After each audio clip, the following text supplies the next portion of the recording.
berkaitan dengan urusan kehidupan dunia. Kita hidup di dunia ini, yang Allah inginkan dari diri kita sesungguhnya adalah menjadi manusia-manusia yang bertakwa. Siapa itu mereka manusia-manusia yang bertakwa? Yaitu yang melaksanakan segala perintah Allah dan meninggalkan segala larangannya. Mengapa Allah Subhanahu wa Ta'ala perintahkan kita hidup di dunia ini menjadi manusia-manusia yang bertakwa, yang taat kepada Allah, melaksanakan segala perintahnya, lalu menjauhi, meninggalkan segala larangan-larangannya? Karena manusia-manusia yang bertakwa kepada Allah, inna akramakum indallahi atqakum.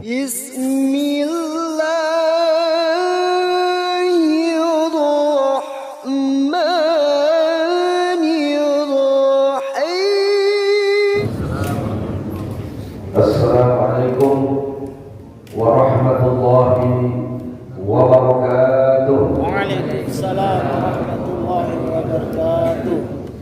Alhamdulillah alladzi arsala rasulahu rahmatan lil alamin. Asyhadu an la ilaha illallah al-malikul haqqul mubin. Wa asyhadu anna sayyidana Muhammadan abduhu wa rasuluhu shadiqul wa'dil amin. Allahumma shalli wa sallim wa barik ala hadzal nabiyil karim Zainil anbiya'i wal mursalin sayyidina wa habibina wa syafi'ina wa qurrati a'yunina wa maulana nabiyyina Muhammadin wa ala alihi tahirin tayyibin wa ashabihi al-ghurril mayamin wa man tabi'ahum bi ihsanin ila yaumiddin, amma ba'd.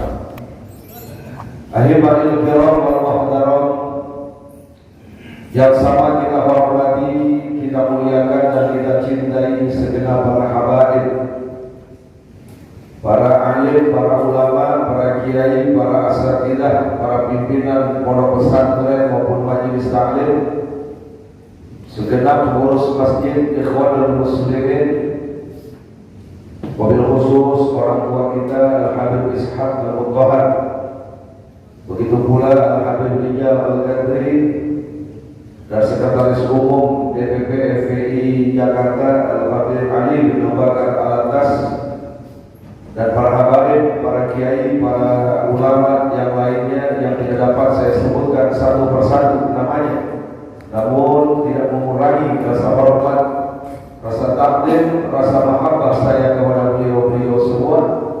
Kita doakan mudah-mudahan para habaib kita, para alim, para ulama, para guru-guru kita semoga dipanjangkan umur oleh Allah Subhanahu wa Ta'ala, semoga dijaga kesehatannya oleh Allah Subhanahu wa Ta'ala, dan senantiasa diberikan kekuatan istiqomah untuk berjuang di jalan Allah. Amin ya rabbal alamin. Begitu pula yang saya hormati, yang saya muliakan, yang saya cintai dan yang saya banggakan, seluruh kaum bapak dan kaum ibu jamaah masjid Ikhwanul Muslimin, khususnya jamaah sholat subuh, yang mudah-mudahan kita semua mendapatkan curahan rahmat dan keberkahan dari Allah Subhanahu wa Ta'ala.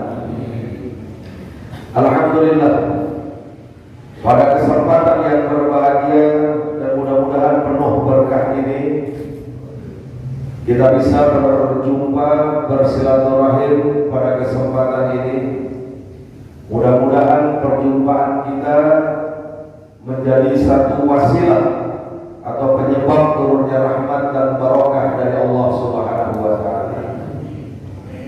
Pada kesempatan ini, Bapak Ibu hadirin wal hadirat yang dimuliakan oleh Allah Subhanahu wa Ta'ala, tidaklah banyak yang ingin saya sampaikan.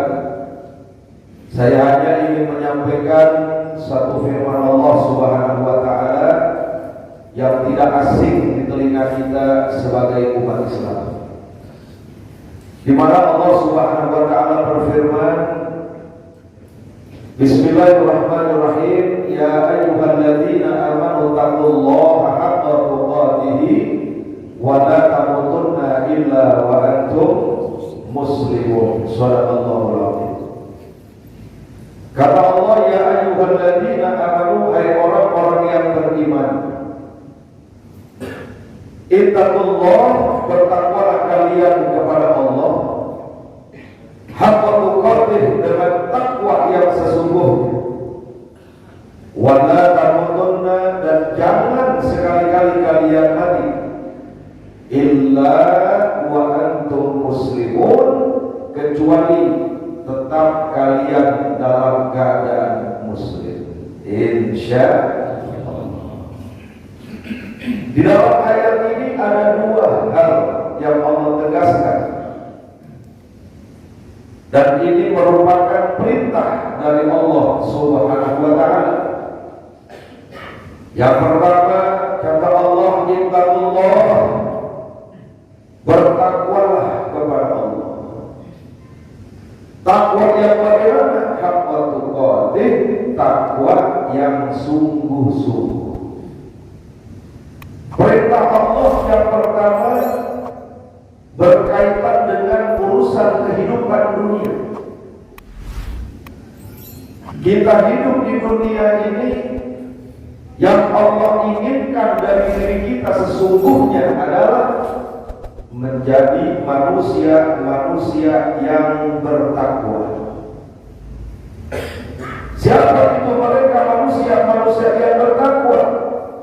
Yaitu yang melaksanakan segala perintah Allah dan meninggalkan segala larangannya. Mengapa Allah Subhanahu wa taala perintahkan kita hidup di dunia ini menjadi manusia-manusia yang bertakwa, yang taat kepada Allah, melaksanakan segala perintahnya, lalu menjauhi, meninggalkan segala larangan-larangannya? Karena manusia-manusia yang bertakwa, kata Allah, inna akramakum indallahi atqakum, sesungguhnya mereka yang paling mulia di sisi Allah Subhanahu wa taala tidak lain tidak bukan mereka manusia-manusia yang bertakwa kepada Allah Subhanahu wa taala. Kata Allah, mereka yang bertakwa itu manusia yang mulia di sisi Allah. Saya mau tanya, jawab yang kompak. Kalau begitu menjadi manusia bertakwa indah atau tidak? Mulia atau tidak? Alhamdulillah.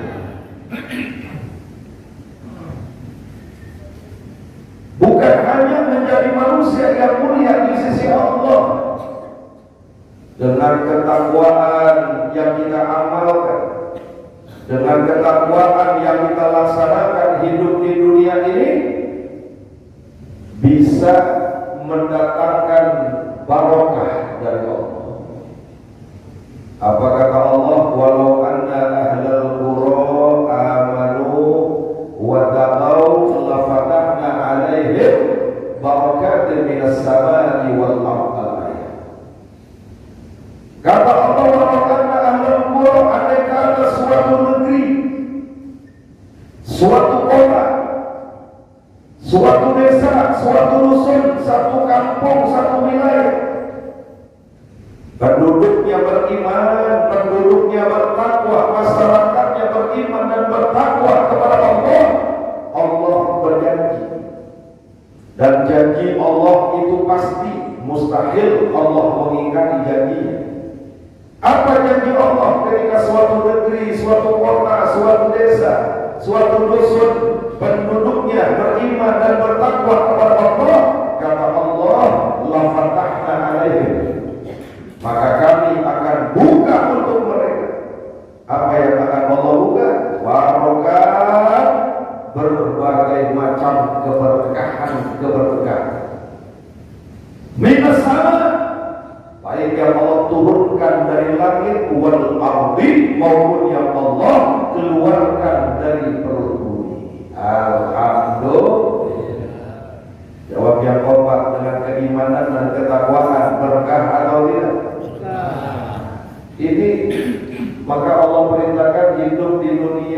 tegakkan ketakwaan. Selain kita menjadi manusia yang mulia di sisi Allah, ternyata dengan ketakwaan itu mampu mendatangkan keberkahan dari sisi Allah Subhanahu wa Ta'ala. Jadi waktu negeri pengen berkah itu konsepnya gak susah. Negeri berkah itu bukan negeri yang di dalamnya banyak kekayaan alamnya. Kekayaan alam itu macam-macam bentuknya. Ada minyak, ada emas, ada uranium dan lain-lain. Itu semua kalau diambil, kalau digali lama-lama bakal habis. Betul. Jadi bukan itu keberkahan, bukan kekayaan alam yang melimpah sesungguhnya. Suatu negeri bisa mendapatkan keberkahan dari Allah itu konsepnya tadi. Penduduknya mau menegakkan keimanan dan ketakwaan. Insya Allah. Lalu kemudian perintah Allah yang kedua, wala tamutunna illa wa antum muslimun. Ini urusan perang akhirat sampai ke akhirat. Di dunia disuruh hidup bertakwa. Kalau sudah bertakwa, beriman, sudah pasti Islam. Betul. Kalau orang beriman, orang bertakwa, dia pasti Islam, pasti seorang Muslim. Maka Allah Subhanahu wa Ta'ala perintahkan, jangan kalian mati, jangan kamu mati, kata Allah, illa wa antum muslimun, kecuali matinya itu membawa Islam. Artinya mati tetap dalam keadaan muslim. Kenapa? Karena seluruh para nabi utusan Allah Subhanahu wa Ta'ala kulluhum muslimun, mereka itu adalah seorang muslim. Nabi Adam muslim, Nabi Idris juga muslim, Nabi Nuh juga muslim, Nabi Ibrahim alaihissalam juga muslim, Nabi Musa, Nabi Isa, seluruhnya muslimun. Alhamdulillah. Lebih-lebih Nabi kita tercinta, Nabi besar Muhammad sallallahu alaihi wasallam. Saya mau tanya semuanya nih yang hadir, jadi orang Islam senang atau tidak? Senang. Gembira atau tidak? Gembira. Bahagia atau tidak? Bahagia. Yakin? Tidak ada nikmat yang paling besar Allah berikan kepada kita kecuali nikmat Islam. Urusan harta, kafir muslim insya Allah sama-sama punya. Orang Islam punya duit, orang kafir juga punya duit. Cuma kadang-kadang beda jumlah aja begitu. Tapi ujung-ujungnya sama-sama punya duit. Orang Islam punya tanah, orang kafir juga punya tanah. Cuma bedanya luasnya aja begitu. Betul. Orang kafir punya tabungan, orang Islam juga punya tabungan, cuma beda berapa banyaknya sebenarnya. Yang jelas sama-sama punya. Tapi yang tidak semua manusia memiliki Islam. Orang boleh sama-sama punya duit, orang boleh sama-sama punya rumah, orang boleh sama-sama punya tanah, tapi tidak semua orang memiliki Islam. Sekali lagi saya mau tanya nih, kita jadi orang Islam senang atau tidak? Senang. Gembira atau tidak? Gembira. Apa mau Bapak Ibu Islamnya ditukar dengan beras 1 karung? Mau nggak ditukar dengan Indomie 1 kardus? Ditukar dengan 1 juta, 5 juta, 1 triliun? Yakin? Kali Islam tetap takbir. Di puncak kenikmatan hidup di dunia bisa bertakwa, mati dalam keadaan muslim. Insya Allah. Yang menarik Pak Bu, mau mati dalam keadaan Islam aja pakai disuruh sama Allah. Allah sampai nyuruh jangan mati kecuali Muslim ya, kan itu perintah dari Allah. Kok sampai Allah minta mati Muslim, jangan mati kecuali Muslim. Kalau Allah perintah juga insya Allah mudah-mudahan kita mati Muslim. Tapi kenapa sampai Allah perintah? Allah ingatkan jangan mati kecuali Muslim, jangan mati kecuali Muslim. Berarti menjaga Islam ketika hidup di dunia tidaklah mudah. Sampai-sampai Allah mengingatkan jangan mati kecuali Muslim. Berarti akan menghadapi rintangan, akan menghadapi tantangan ketika menjaga Islam di dunia sampai menuju akhir hayat. Itulah yang pernah dialami oleh para nabi, khususnya nabi kita tercinta, Nabi besar Muhammad sallallahu alaihi wasallam. Coba lihat Pak Bu, bagaimana sejarahnya Nabi Ibrahim alaihi salam menegakkan kalimat la ilaha illallah. Apa yang terjadi? Beliau sampai dibakar bersama raja yang zalim. Zaman itu raja zalimnya siapa namanya? Namrud, betul nggak? Lalu kemudian Nabi Musa alaihi salam berdakwah menegakkan kalimat la ilaha illallah sampai dikejar-kejar, nyeberangin laut merah. Siapa tuh yang mengejar-kejar saat itu, yang membunuh Nabi Musa dan umatnya? Raja bengis. Zaman itu namanya siapa? Kurang kencang, zaman itu namanya siapa? Firaun. Betul. Begitu pula kita punya Nabi Muhammad sallallahu alaihi wasallam berjuang menegakkan Islam, menegakkan kalimat la ilaha illallah, diteror, kemudian diembargo pernah juga, kemudian disakiti juga pernah, pengikutnya dibunuh juga, ada yang dianiaya sampai akhirnya hijrah ke Madinah. Siapa itu yang mau Nabi, siapa itu yang mau bunuh Nabi, mau kerjain Nabi? Depannya banyak kan Abu pakainya tuh. Ada Abu Jahal, ada Abu Lahab. Mungkin kalau dulu ada ya Abu Janda, ada juga mungkin. Betul nggak? Masya Allah. Begitu pula dialami sama salah satu cucu Rasulullah Sallallahu Alaihi Wasallam. Berjuang menegakkan Islam, menegakkan dan menjaga kalimat la ilaha illallah di negeri yang kita cintai. Apa yang terjadi? Di KM 50 ditembak itu santrinya, kelaskarnya, diasingkan di kota Mekah 3,5 tahun. Lalu kemudian pulang ke Indonesia, dijeblosin ke penjara. Alhamdulillah sekarang sudah bebas bersyarat. Mudah-mudahan beliau panjang umur. Amin ya Rabbal alamin. Kalau dulu yang bunuh Nabi Ibrahim namanya Namrud. Yang mengejar Nabi Musa namanya Firaun. Lalu kemudian yang zalimin Rasul namanya Abu Jahal, Abu Lahab. Nah sekarang yang ngerjain Habib Rizik sampai begini, pemimpin sekarang siapa namanya? Masya Allah. Jadi udah jadi sunatullah dari dulu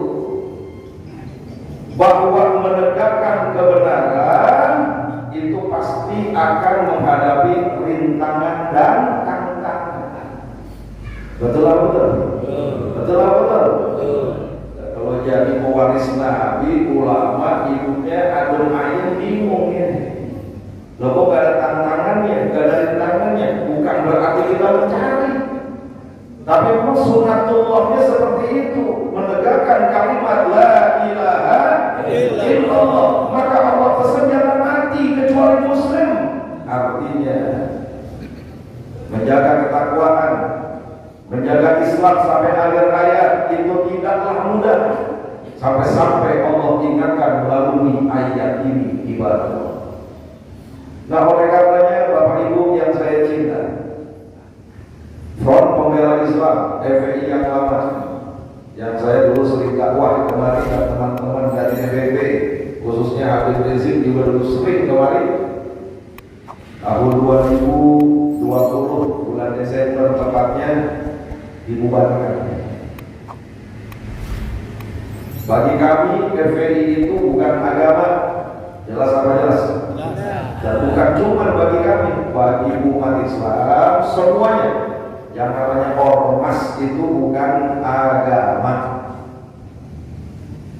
FPI sebuah organisasi, kalau mau diibaratkan seperti mobil. Kalau kita punya mobil dicuri, dirusak sama orang, tapi duit kita banyak nih, kira-kira mendingan dicari atau beli lagi? Dicari atau beli lagi? Duit kita banyak, pakai capek-capek beli yang baru, betul-betul. Jadi FPI yang lama dibubarkan. Alhamdulillah kita bentuk FPI yang baru, Front Persaudaraan Islam. Alhamdulillah. Kenapa kita buat lagi FPI yang baru? Karena di dalam Asrarul Ulama dikatakan al-haq bil ghairi nidam yahlikuhul batil bin nidam. Memperjuangkan kebenaran, maksudnya adalah memperjuangkan kalimat la ilaha illallah, memperjuangkan dinul Islam tanpa tersistem, tanpa terorganisir, maka dengan mudah akan dikalahkan dengan kebatilan yang terorganisir. Coba di negeri yang kita cintai ini, saya mau tanya, kemaksiatan ada apa banyak? Kurang kompak ada apa banyak? Kemungkaran ada apa banyak? Kesesatan ada apa banyak? Narkobanya, minuman kerasnya, pelacurannya, betul-betul. Perjudiannya, betul-betul. Semuanya terorganisir. Kenapa begitu menjamur kemungkaran, begitu banyak kemaksiatan? Ya karena tersistem, terorganisir. Pengusahanya ada, pelakunya juga ada.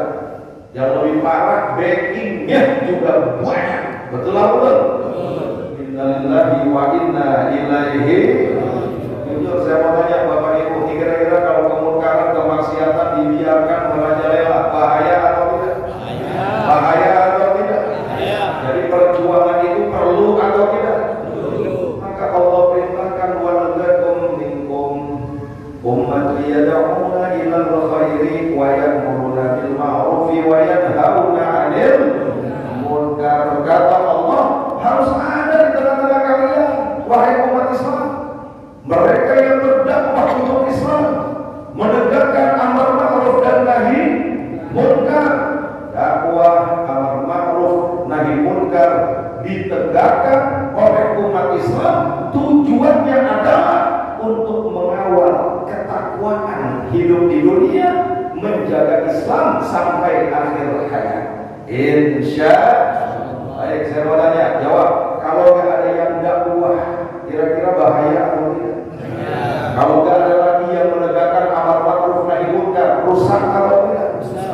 Ya Allah, nanam padi, kalau rumputnya dibiarkan, ini bisa mengganggu tanaman. Betul-betul. Lebih-lebih kalau tikusnya dibiarkan, jawab yang kompak, rusak atau tidak? Rusak. Masya Allah. Bukan cuma kemungkaran yang sifatnya kasat mata, seperti pelacuran, perjudian, dan lain-lain. Ada lagi kemungkaran yang tidak kasat mata, yaitu kemungkaran yang memerangi pemikiran umat Islam. Kalau istilah kerennya kelompok-kelompok liberal yang mau merusak daripada akidah umat Islam. Ini pun ada di tengah-tengah kehidupan kita. Makanya dibuat lagi FPI yang baru, Front Persaudaraan Islam. Tujuan utamanya adalah untuk menegakkan dakwah, menegakkan amar ma'ruf nahi munkar, semata-mata hanya mengharap ridho Allah Subhanahu. Jawab yang kompak, FPI menegakkan dakwah bagus atau tidak? FPI menegakkan amar ma'ruf nahi munkar bagus atau tidak? Siap dukung FPI? Siap doakan FPI? Takbir! Sallu ala nabi. Makanya dulu ada aksi bela Islam tahun beliau dengan tegas menginginkan ayat-ayat suci di atas ayat-ayat konstitusi. Apa maksudnya? Karena berangkat dari ayat tadi, hai orang-orang beriman, bertakwalah, jangan mati kecuali muslim. Dengan semangat ayat ini, beliau mengatakan ayat-ayat suci di atas ayat-ayat konstitusi, maksudnya agar bernegara di Indonesia yang penduduknya mayoritas beragama Islam, ketika membuat aturan perundang-undangan harus mengikuti Al-Quran dan As-Sunnah. Undang-undang, kepres, perda, dan sejenisnya itu harus mengikuti Al-Quran dan As-Sunnah. Jadi ayat suci di atas ayat-ayat konstitusi. Undang-undang yang tidak sesuai dengan Al-Quran gak boleh ada di negeri ini, gak boleh dibuat. Kenapa? Karena mayoritas berpenduduk umat Islam. Saya mau tanya, Habib Rizik menyampaikan ayat-ayat suci di atas ayat-ayat konstitusi, bagus atau tidak? Keren atau tidak?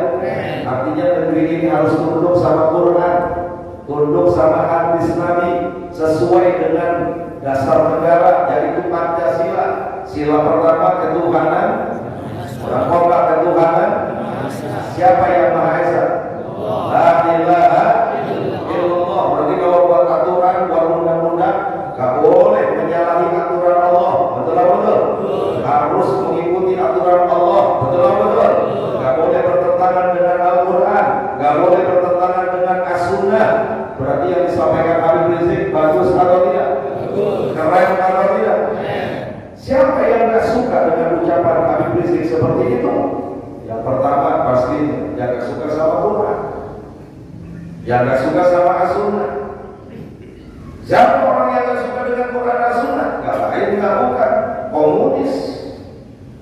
Betul atau betul? Betul atau betul? Maka perjuangan imam besar umat Islam Habib Rizik itu yang pertama, gak boleh dikasih ruang PKI bangkit lagi di Indonesia. Ini perjuangan beliau. Jadi yang gak suka sama Habib Rizik, apa beliau dipenjarakan? Ya salah satunya, salah satunya, orang korban salah satunya, salah satunya. Saya mau tanya, PKI bahaya atau tidak? Bahaya atau tidak? Oh, dulu tahun 48 nih, yang bulungin ulama di Jawa Timur khususnya siapa? FPI atau PKI? FPI atau PKI? Tahun 65 jenderal itu dulu itu diculik-culik itu. Siapa itu yang menculik? Masya Allah.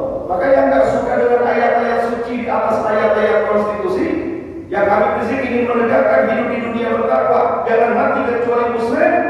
Yang pertama orang-orang komunis. Ini yang berbahaya saat ini. Maka kami membentuk Front Persaudaraan Islam ini tidak lain tidak bukan ingin terus melanjutkan perjuangan dakwah, perjuangan amar ma'ruf dan nahi munkar. Bapak Ibu yang saya cinta, khususnya jagalah anak-anak kita. Karena kehidupan sekarang dan yang akan datang tentu tidak sama dengan kehidupan masa lalu. Betul atau betul? Perintangan orang tua sekarang lebih dahsyat daripada orang-orang tua zaman dulu. Dulu apa sih permainannya? Gak banyak. Sekarang salah satu permainan aja udah banyak yang rusak generasi kita. Namanya setan gepeng. Namanya apa? Namanya setan gepeng. namanya setan gepeng. Betul lah.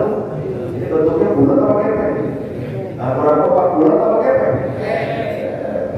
Gara-gara setan ini yang nggak mau sholat ada apa banyak?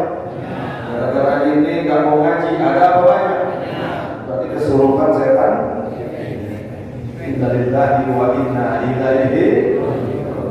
Maka ditausiah yang sebentar dan alam ini saya hanya ingin mempertegas, ayo kita kuatkan keimanan dan ketakwaan untuk mengisi kehidupan di dunia yang sementara ini, lalu kemudian jaga Islam baik-baik dalam diri kita sampai akhir hayat. Mudah-mudahan diwafatkan semuanya dalam keadaan muslim, dalam keadaan husnul khotimah. Amin ya rabbal